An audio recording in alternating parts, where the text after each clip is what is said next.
Islamic ইতিহাসে মসজিদে আয়েশা, যা তানঈম মসজিদ নামে পরিচিত, অত্যন্ত গুরুত্বপূর্ণ একটি স্থান। এ মসজিদে আয়েশার ইতিহাস রয়েছে। হিজরতের পর দশম হিজরতে বিদায় হজের সময় প্রিয় নবী হজরত মুহাম্মদ সাল্লাল্লাহু আলাইহি সাল্লামের সাথে উম্মুল মুমিনিন হজরত আয়েশা রাহমাতুল্লাহ মক্কায় আসেন। হজের আনুষ্ঠানিকতা চলাকালীন বিশেষ কারণে মাসিক ঋতুস্রাব হয়। তিনি উমরা পালন করতে পারেননি। এতে তিনি অত্যন্ত বিষণ্ণ হয়ে পড়েন। হজ শেষ হওয়ার পর তিনি রাসূল সাল্লাল্লাহু আলাইহি ওয়াসাল্লামের কাছে উমরা করার ইচ্ছা ব্যক্ত করেন। তখন রাসূল সাল্লাল্লাহু আলাইহি ওয়াসাল্লাম আয়েশা রাহমাতুল্লাহ ভাই আব্দুর রহমান ইবনে আবু বকর তাকে মক্কা সর্বশেষ মাসআলাটা কোন জায়গায় ঠিক নেই। তানঈম নামক স্থানে নিয়ে যেতে বলেন। সেখানে গিয়ে তিনি ইহরাম বাঁধেন এবং পুনরায় মক্কায় এসে উমরা সম্পন্ন করেন। পরবর্তীতে ঠিক সেই জায়গাতেই এখন বর্তমানে মসজিদটি নির্মিত হয়। মসজিদের নাম আয়েশা নামে পরিচিত। এখন আমি মসজিদের ভিতরের অংশটি দেখানোর চেষ্টা করতেছি। আলহামদুলিল্লাহ, অনেক সুন্দর। এই মসজিদটি আয়েশা মক্কা হারাম শরীফ কাবা শরীফ থেকে উত্তর দিকে অবস্থিত। এটি কাবা শরীফ থেকে প্রায় 4-5 মাইল বা প্রায় 7 কিলোমিটার দূরে অবস্থিত। এটি হারামের সীমানার সবচেয়ে নিকটবর্তী স্থান। হিল, যেখান থেকে মক্কাবাসীরা বা মক্কায় অবস্থানকারীরা উমরার ইহরাম বাঁধতে পারেন। হযরত আয়েশা রাহমাতুল্লাহ সেখানেই, যেখানে বর্তমানে আয়েশা মসজিদ নির্মিত হয়েছে, সেখানে মূলত তিনি উমরার ইহরাম বাঁধার জন্য গিয়েছিলেন। ইসলামের নিয়ম অনুযায়ী কেউ যদি মক্কায় অবস্থান করা অবস্থায় নতুন করে উমরা করতে চান, তবে তাকে হারামের সীমানার বাহিরে গিয়ে ইহরাম বাঁধতে হয়। তানঈম হলো হারামের সীমানার ঠিক বাহিরের একটি এলাকা। হযরত আয়েশা রাহমাতুল্লাহ তিনি কিন্তু দীর্ঘ সময় অবস্থান করার জন্য ওখানে যাননি। তিনি কেবল সেখানে গিয়েছিলেন, গোসল সেরে উমরার নিয়ত করে ইহরাম বেঁধেছিলেন, সাথে সাথেই মক্কায় ফিরে এসেছিলেন। এটি ছিল মূলত ইহরাম বাঁধার একটি সংক্ষিপ্ত সফর।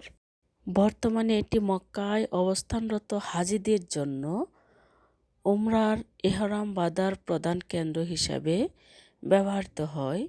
এখান থেকে গাড়ি বা বাসে করে ইহরাম শরীফে পৌঁছাতে খুব অল্প সময় লাগে। কিভাবে যাবেন, কত টাকা লাগবে, সেটাও কিন্তু একটি প্রশ্ন ঘুরপাক খাচ্ছে মনের ভিতরে। মক্কা হারাম শরীফ থেকে মসজিদে আয়েশা বা তানঈম মসজিদে যাওয়ার জন্য যাতায়াত খরচ নির্ভর করে আপনি কোন বাহনে যাচ্ছেন তার উপর। আপনি চয়েস মতন বেছে নিতে পারেন যাতায়াতের জন্য। যানবাহনের ধরেন পাবলিক বাস, সৌদি রিয়াল খরচ হবে 4 থেকে 5, সময় লাগবে 30 মিনিট। লোকাল ট্রাকে একমুখী, এটা খরচ যাবে রিয়াল 20 থেকে 40, সময় লাগবে 15। ওভার বা কারিম, এর খরচ হবে 30 থেকে 60 রিয়াল, সময় লাগবে 15। পুরো ট্যাক্সি যাওয়া আসা 50 থেকে 80 রিয়াল, 1 ঘন্টা অপেক্ষা করতে হবে। আপনি চাইলে সাশ্রয়ী উপায়ও আছে। আপনি যদি কম খরচে যেতে চান, তবে মক্কার বাস ব্যবহার করা সবচেয়ে ভালো। এর 4 নম্বর রোড বা রাস্তা সাধারণত তানঈম মসজিদের দিকে যায়। আপনি মক্কা বাস অ্যাপ বা কার্ড ব্যবহার করে এই সুবিধা নিতে পারেন। ট্যাক্সিতে দরদাম: লোকাল ট্যাক্সিতে ওঠার আগে অবশ্যই ভাড়া ঠিক করে নেবেন। অনেক সময় চালক বেশি ভাড়া চাইতে পারে, তাই 20 থেকে 40 রিয়ালের মধ্যে কথা বলে নেওয়া বুদ্ধিমানের কাজ আপনাদের। যাওয়া আসার ব্যাপারটা আপনি ঠিক করবেন। আপনি যদি একই ট্যাক্সিতে গিয়ে এহরাম বেঁধে আবার ফিরে আসতে চান, তবে চালকের সাথে আগেই কথা বলে রাখতে হবে। সাধারণত তারা সেখানে আপনার জন্য 10 থেকে 15 মিনিট অপেক্ষা করবে। মোট 50 থেকে 80 রিয়াল নিবে। বীরের কথাও আপনার মাথায় রাখতে হবে। রমজান বা হজের সময় নামাজ ঠিক আগে পরে ভাড়া কিছুটা বেশি হতে পারে। রাস্তায় তখন যানজট থাকতে পারে। আপনি যদি মক্কায় থাকেন তাহলে বাসে যাওয়াটা আপনার জন্য অনেক সহজ এবং সাশ্রয়ী হবে। বিদায় হজের সময় বিশেষ একটি পরিস্থিতি সৃষ্টি হয়েছিল, সে কথাটা আমি আগে আলোচনা করেছি। রাসূল সাল্লাল্লাহু আলাইহি সাল্লামের সাথে বিদায় হজের যাওয়ার পথেই অদূরে শারিফ নামক স্থানে আয়েশা রাহমাতুল্লাহর ঋতুস্রাব হয়েছিল। শরীয়ত নিয়ম অনুযায়ী এ অবস্থায় তাওয়াফ করা নিষেধ। উমরা সম্পন্ন করতে পারছিলেন না, কান্নাকাটিও করছিলেন। তখন ওই মুহূর্তে রাসূল সাল্লাল্লাহু আলাইহি সাল্লাম তাকে সান্ত্বনা দিয়ে বলেছিলেন, মহান আল্লাহর পক্ষ থেকে নির্ধারিত একটি স্বাভাবিক বিষয়। তিনি তাকে হজের অন্যান্য সব কাজ, আরাফায় অবস্থান, দোয়া ইত্যাদি সম্পন্ন করতে বললেন, শুধু তাওয়াফ করতে নিষেধ করলেন। পরবর্তী হজে মূল কাজগুলো শেষ হওয়ার পর আয়েশা রাহমাতুল্লাহ রাসূল সাল্লাল্লাহর কাছে আক্ষেপ প্রকাশ করেন, সবাই হজ ওমরা দুটোই নিয়ে ফিরেছেন, তিনি শুধু হজ করতে পারছেন।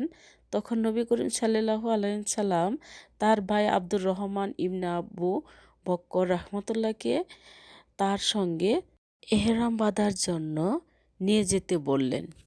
আয়েশা রাহমাতুল্লাহ মক্কার ভিতরে অবস্থান করেছিলেন, তাই ওমরার নতুন এহরাম বাঁধার জন্য তাকে হারামে সীমানার বাহিরে তানঈমে যেতে হয়েছিল। সেখান থেকে এহরাম বেঁধে এসে তিনি তার ওমরা সম্পন্ন করেন। এই ঘটনার মাধ্যমে পরবর্তী মক্কাবাসীদের বা মক্কায় অবস্থানকারীদের উমরার এহরাম বাঁধার নিয়ম নির্ধারিত হয়।